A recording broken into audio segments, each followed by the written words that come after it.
It's just recording. Oh, I have to take the... There we go, I have to take that off. 63 minutes on that one. Yeah. So... I get them. That's recording now. We're going to get them now. Okay, okay. You see, now it's recording. Yeah. Then you just move it like that. No, That guy is talking. It's not easy to get. He's talking and just doing like that. Yeah. Luckily, should be, this panel should be tomorrow. Your panel should be tomorrow. Yeah. But our friend from Nigeria, some of them have visa problem. Then they are coming. I think that they are arriving now in Windhoek Airport. Then we change the program. But I'm very happy to share this panel on African customary law and states. And we are 1, 2, and 3 panelists, and we begin with Fortuna Sibanda from Zimbabwe. Okay? Each of you has 15 minutes to present, and the most important is to open the floor for questions, comments, and okay, let's go. Please. Thank you. Good afternoon once again, ladies and gentlemen. There goes my topic that I will present here.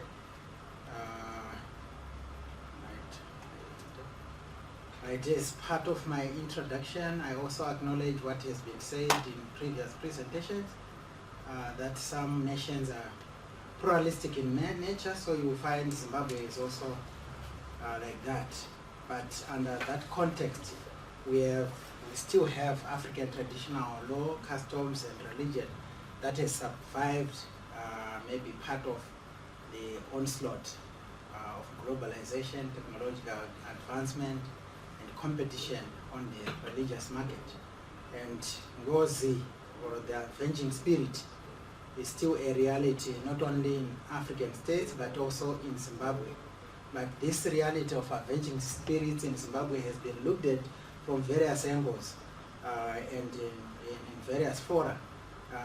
Like I have listed there in literal works, you'll find something along those lines in legal frameworks, media, and other secular. But I am looking at this phenomena from the religious perspective, or from the perspective of African traditional religion. And I also try to look at aspects of law, customs, and so on related to African traditional religion among the Shona people. And this paper will examine the causes, or the nature and causes, of the avenging spirits in Zimbabwe. It also will try to evaluate the impact of African traditional law and religion in conflict resolution in Zimbabwean cases of aggrieved spirits.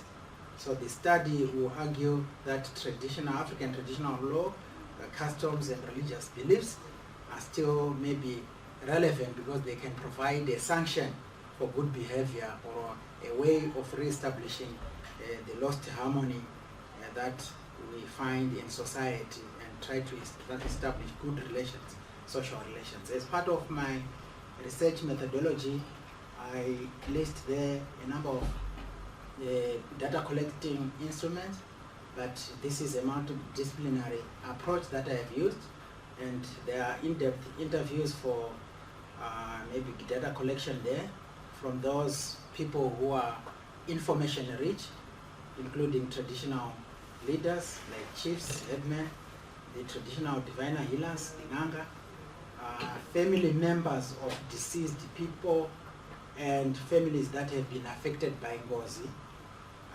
And then the data was also collected through documentary analysis of the local print and electronic media, as well as related literature. And then I also tried to use the sociological and phenomenological approaches to also try to give insights to this debate. Maybe as part of an overview to what I will be doing or be presenting, there is need to look at the Shona traditional cosmology and customs. We have a tripartite view for the Shona, that we have a spiritual world, where we talk of maybe in terms of there is sort of a hierarchy where maybe we have Mwari or the Supreme Being, we have the human world, we also have the spiritual world, that is the underworld. All these components are important, but within the human world, we also have maybe what we call the environment, natural environment, and animals and so on we live with on earth, like that one.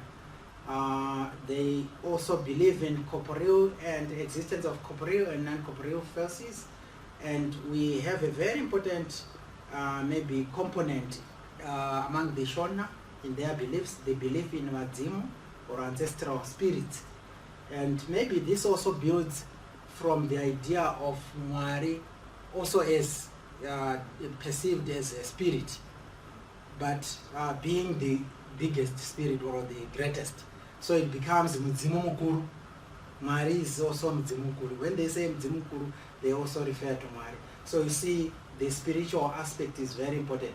But now, in terms of focus, amongst other spirits, Ngozi is one of them. I have not listed all of them, but the avenging spirit, as we have said, is one of them, and this is very much feared and is a terrific spirit, and humanity is expected to live in harmony with each other, with nature, through communitarianism, and we have the spirit of, or the idea of cultural values like Ubuntu, which are important because maybe a person does not stay alone or is shaped by others as well.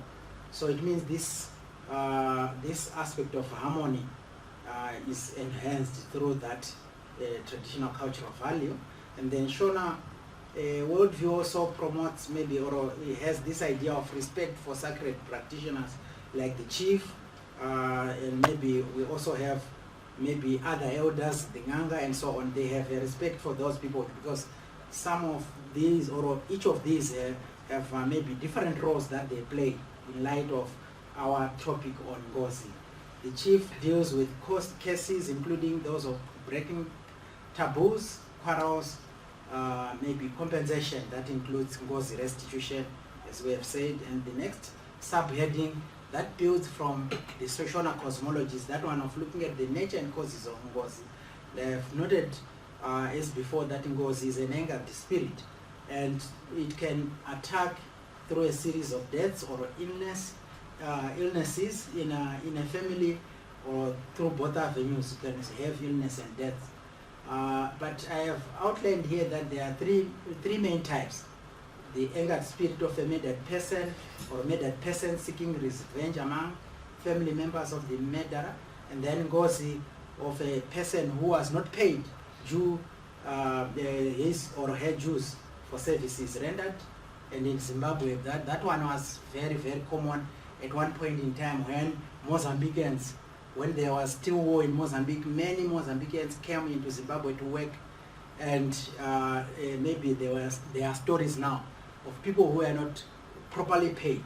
So that has created that problem because they were using the person almost for nothing. After death, maybe the person will come as a Ngozi. And then we have the third one. It's not as critical as like my second last bullet there says. The third one, which is from a parent perspective, where a parent is ill-treated, scolded, beaten, and so on. You have to undertake a ritual to appease your parent through kutandaboto.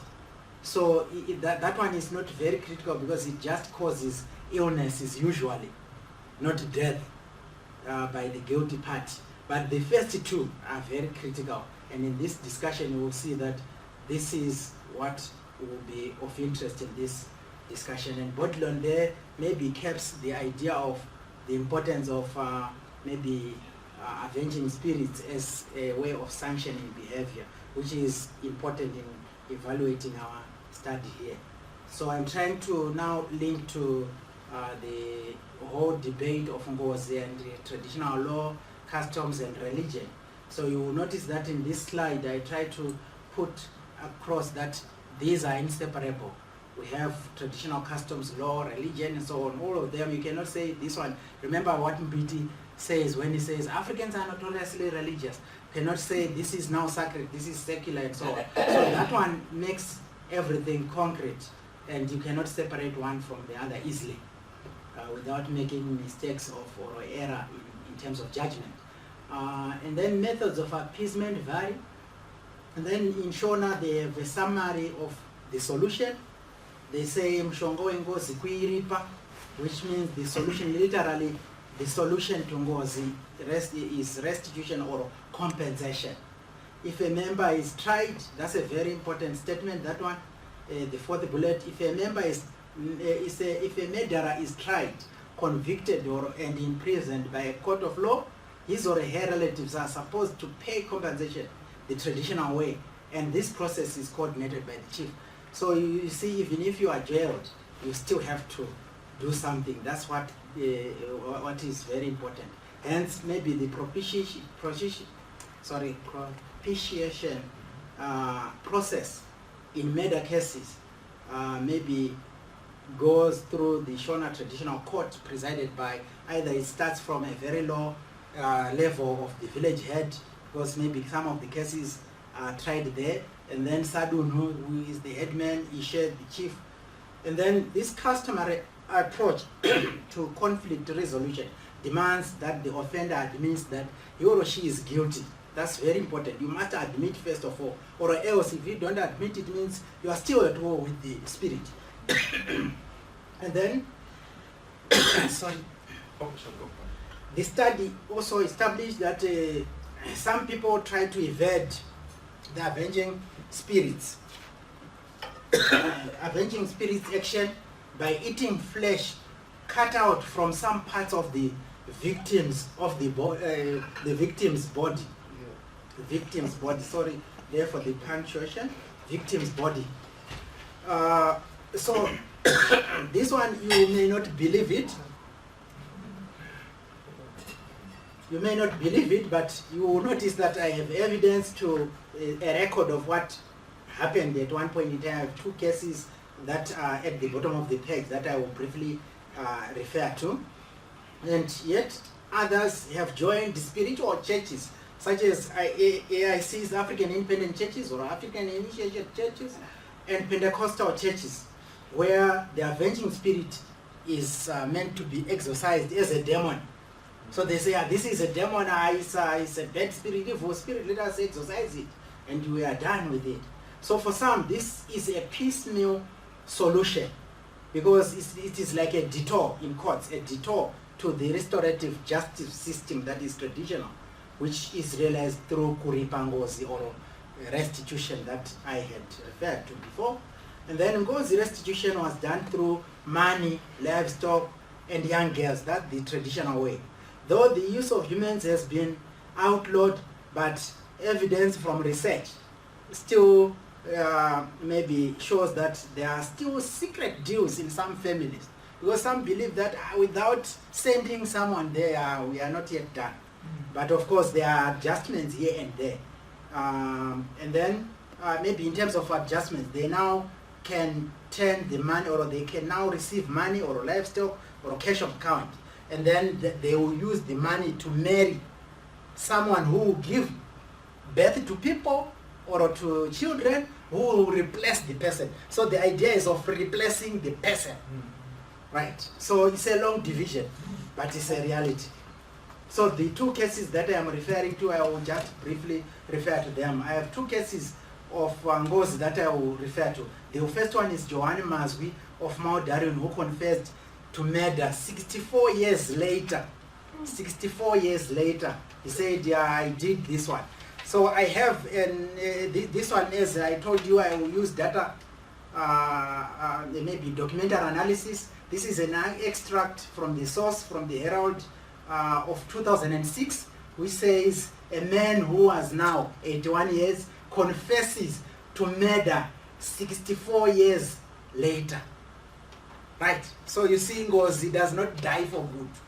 So in his case, I told you some ran away to African initiated churches, trying to say, this is demonic, we have done away with. this particular person who killed was Johan Mazi. He killed a certain Fungai Tembo. Perhaps she was then someone who was just a lady of the night, perhaps, because the reason why she was the Mazi killed Fungai Tembo when Mazi was still 18 years in 1942 was because of misunderstanding over payments of services rendered.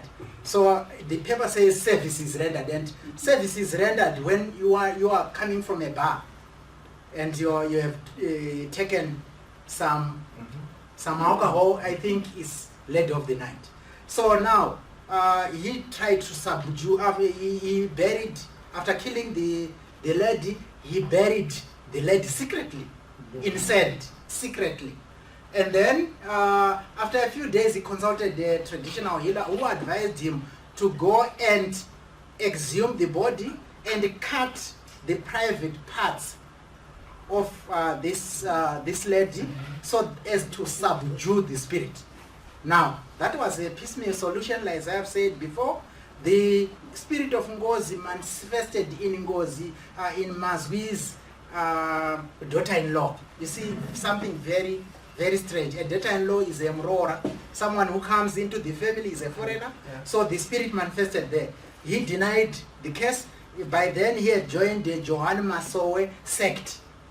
So he had many wives, but he denied that I don't know anything. But later on, the spirit, at that time, the spirit was exorcised as a demon.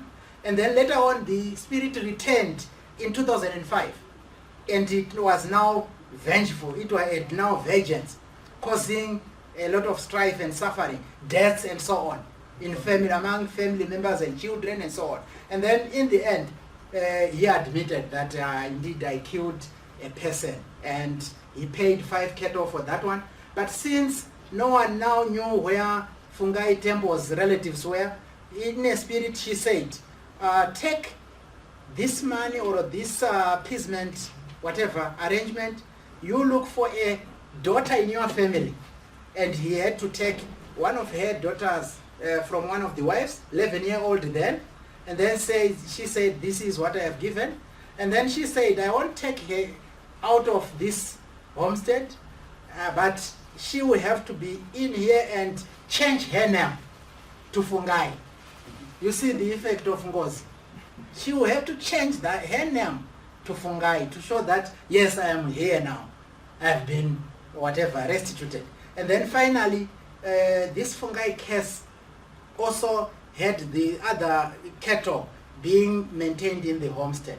And one of them, amongst the 5, was used as Mombe Omai, the cow for the mother, which is usually which is usually given to a mother after someone is married.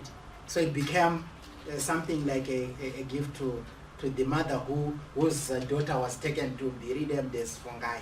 So that's the case of Ngozi, and you can see that this case was dealt with at a chief's homestead or platform, the court system, traditional court system, and so on. And then the police only said, we don't have evidence that he killed this one and so on, but we will still investigate. You see, they are just seeing it like that. And then the other case of 4 ZANU-PF youth in the Moses Chura case, who were convicted for murder. You will notice that in 2009, an MDC activist youth, Moses Chura, was murdered by 4 ZANU-PF youths, and one of the murderers was Farai Machaya, who was a son to a certain Jason Machaya, who was the then Midlands governor in Zimbabwe. So you notice that these 4 were convicted to convicted and sentenced to 18 years in jail, and the victim, maybe the story of the victim, he was beaten to death, tied with ropes, dragged like an animal, like that and so on. But now, what has been very peculiar about this case is that this one in Zimbabwean politics, in 2008, 2007 and so on, up to 2009, there was a lot of violence in Zimbabwe, and this is one of those cases which shows the coming back of a spirit which cannot be tamed. So for over 2.5 years, the body was in a mortuary and still in the metal casket or metal steel coffin used by policemen. You see that one, the ordinary casket. And police who have been trying to take by force the body for burial. You know, when your parents refuse to take your relative's body, they often say, we would give this person a pauper's burial. Yeah. They wanted to do that one. The body refused to be moved. 10 policemen, so says the evidence. 10 policemen could not move the body of a dead person. From the mortuary. And the body was still as fresh as ever. Still bleeding blood and so on over 2.5 years. Right? This one was tried in a court of law, the formal court law. And all this evidence was also presented and like I said, in the media. This is one of the most maybe stimulating stories in the media where we find maybe for the first time the prosecution of ZANU-PF militants who engage in violence, torture and murder to in Zimbabwe. And then the charge, they wanted 15,000 US. They wanted 70 head of cattle and a girl, but the young girl was later on detoured. They changed that one to money. So I think it was the end of the story. And then maybe over this one, I wanted just to link that we must reclaim African spirituality and justice. We have prospects, we have challenges. Yes, we don't refuse that Ngozi is a reality, although maybe some have doubted that it is non-existent, it is anachronistic, superstitious, and so on. But the IKS will tell us that maybe we still live within whatever that traditional system. And I have noted the Chokuda case and the other case.